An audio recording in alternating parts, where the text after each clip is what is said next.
Hi, Haem. Hello, Rebecca. How are you? I am good. I'm just waiting for the sunny weather to arrive. Yes, and we all need a bit of sunshine. We're locked down in our Yes. houses, and that can be hard enough.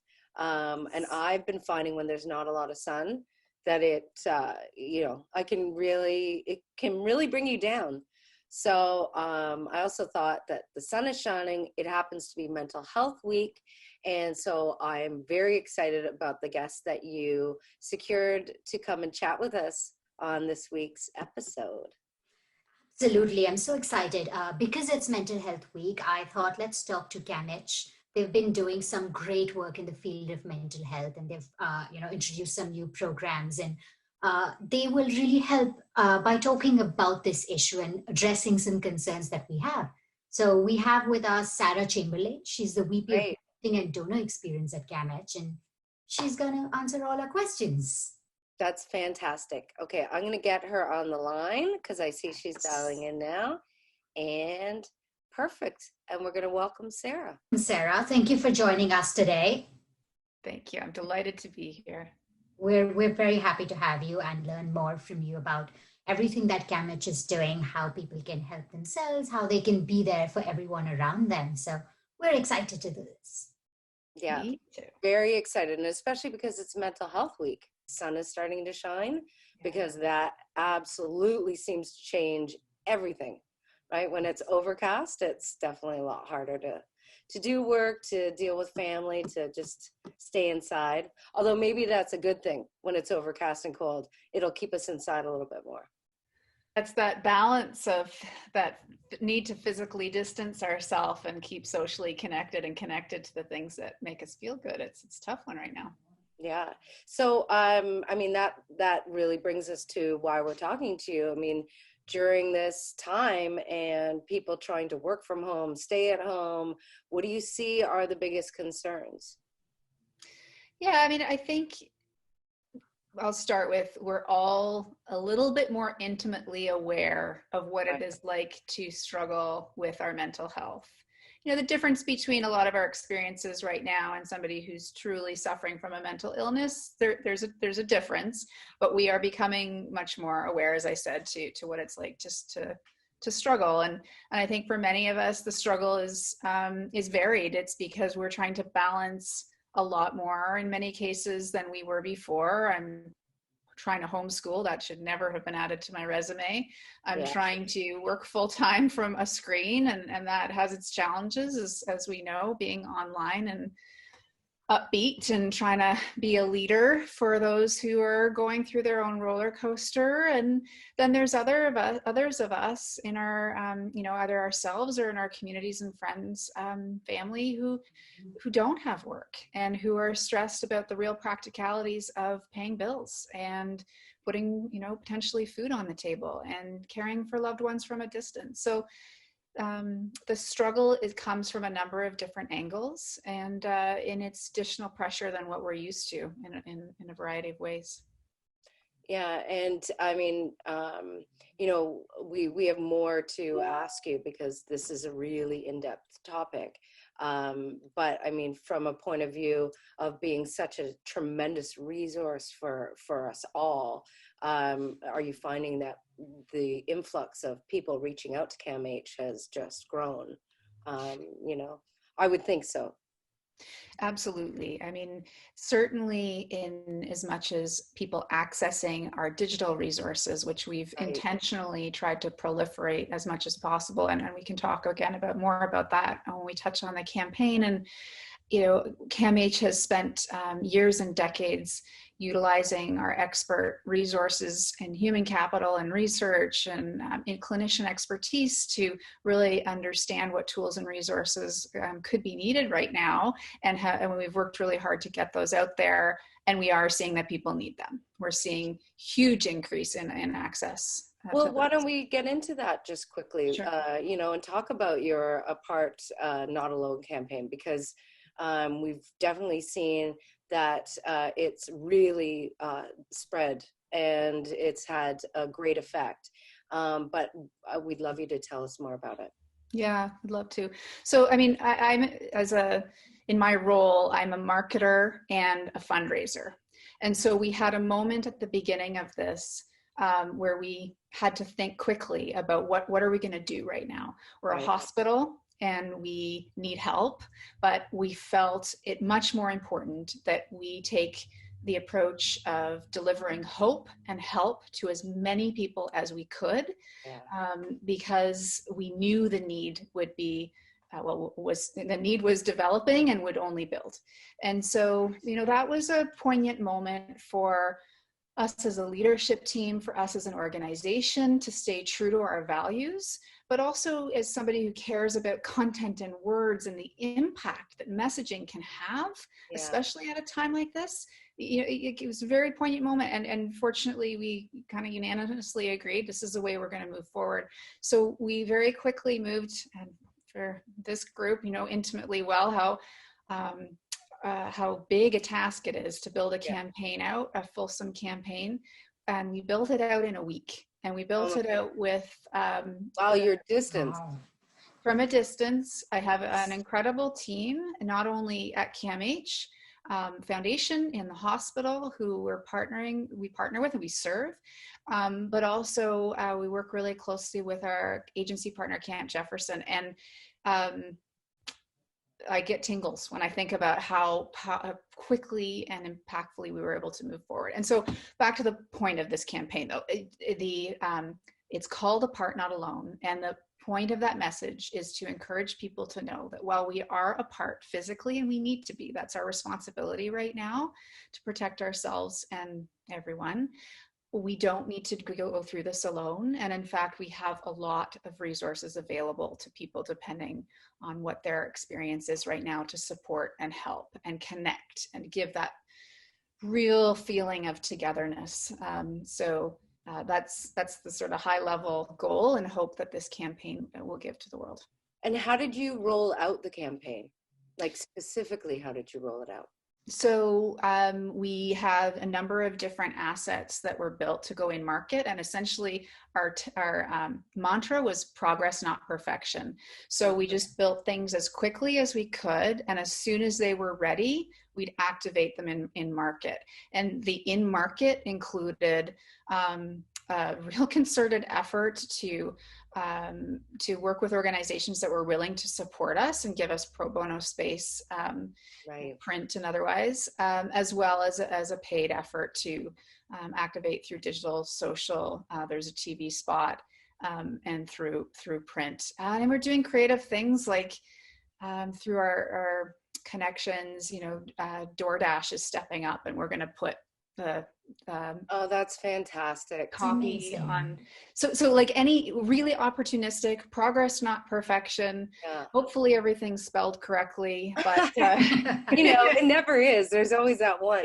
But I mean, but what I love about it is you're reaching out far beyond your, I would say, the traditional audience, so that you reach absolutely everyone with this messaging. And, your messaging isn't one of like, come buy our product. It's like, we're here to help. So that's pretty amazing. Right. Yeah. Like you said, really resonates, especially about, brands stepping up and coming together, because it's also like a community, right? Everyone is doing what they can. So what I wanted to ask is, we see that brands are stepping up, they're sharing messages, they're helping out. Is there something they can specifically do to support mental health or improve it through their efforts, through their messaging, through their content, anything else? Yeah, that's a great question. I think the first thing I'd like to start off with is, the words matter. And so you see a lot of people referring to our need to distance as social distancing. What we actually mean is physical distancing. And the difference is really important. We don't want to dissuade people from connecting to each other in formats like this and in other ways. And that's a really important thing that we need to do to maintain our mental health, is to keep connected while we do the responsible thing, which is to stay physically distant. So that's one example of what I think is really important, and that is being selective, as we are, but just at a particularly important time to be careful in the words that we choose. I think aligning and having conversations that are hopeful and true to brand values are also really important. So we talked a bit about hope, and it's a hard time potentially to be finding hope. We don't need any help getting negative information our way right now. It's tough out there media-wise with the data and what's happening with COVID-19. So opportunities to be sharing and conversing and hopeful stories is a real another opportunity for brands. Yeah. I wanted to reference an article I had read the other day, where people want to hear assurances from brands about things like, hey, we do have product available, we're there for you. And, we're just like you said, a lot of hope out there. For the entertainment industry, like many others, they're facing challenges. There are business challenges, unemployment is there. There's so many other tough challenges faced by it. Where can people channel these stresses? Yeah, I think it's important for people across industries, but particularly the entertainment industry, where we may have more percentage of folks that are used to being in some form of isolation through their creative exploration or otherwise, but we're now extending that time. And so it's important to go to include in this isolated time intentional practice to connect, to get outdoors, to make sure that we aren't, diving deep into too much of a social isolation as we move through this. And I heard recently as well someone speak about the additional pressures that some are putting on themselves to be exceptionally creative right now, and especially those of us who are creative by nature or by profession. This is not perhaps the time to be expecting ourselves to produce like we normally did. It's stressful. So the other thing is, the practices that we're encouraging everyone to take, no matter what industry, including, as I mentioned, being intentional about connections, being intentional about activity, getting outside if that's possible, finding other ways to stay physically healthy as much as is possible, to practice meditation, to not be consuming too much media that may be negative in nature. It's important for us to keep up to date on what's going on, but we don't need to be spending all day in front of media, and to be checking in on our stress levels. We have some great tools on camh.ca in our resource hub that are easy to use to gauge stress levels and help give some, suggestions on what to do if those levels are getting a little bit too high. Yeah, I mean, for me, I work a lot with producers, TV producers, and the activity. I've seen it go to this fever pitch pace where everybody is trying to figure out, and every idea is being thrown out there. So it's all by Zoom or Team, and everybody's firing at full cylinders, each department trying to pump out what they can in terms of how do we push out content or create content for our shows that are on air currently, or maybe they're waiting to go into production. And then also just how do we come up with shows should we be, or content should we be in this position for a long time. And I'm noticing a real drop off now, like a fatigue, because it's, most people can't sustain that level of, it's like forced creativity. Yeah. And I know myself, when you are balanced about, okay, I'm going outside for a walk for 10, 15 minutes, you come back, that's when you can feel your best to create because you want to. But there is that real sense of forced creativity, and I don't know, like, what would you recommend for people how they should just slow down and take a step back just to really concentrate on that balance? Yeah, it's such an important example you give. Who knew that break to stand up and go to the ladies' room was so important in our day? Like that minute Right. to walk there and back and to have a connection with somebody else that's random and hopefully gives us a little heart and soul and then refocuses us. So we can't do that exactly, but how do we make sure, again, that we're intentional in our efforts to break up the day?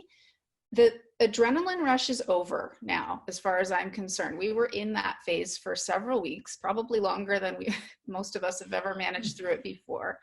And you're right, it's fatigue. So let's be gentle to ourselves and each other. Let's not put pressure on each other to deliver beyond or even near where we were expecting before. It's a different world at the moment. And progress, not perfection.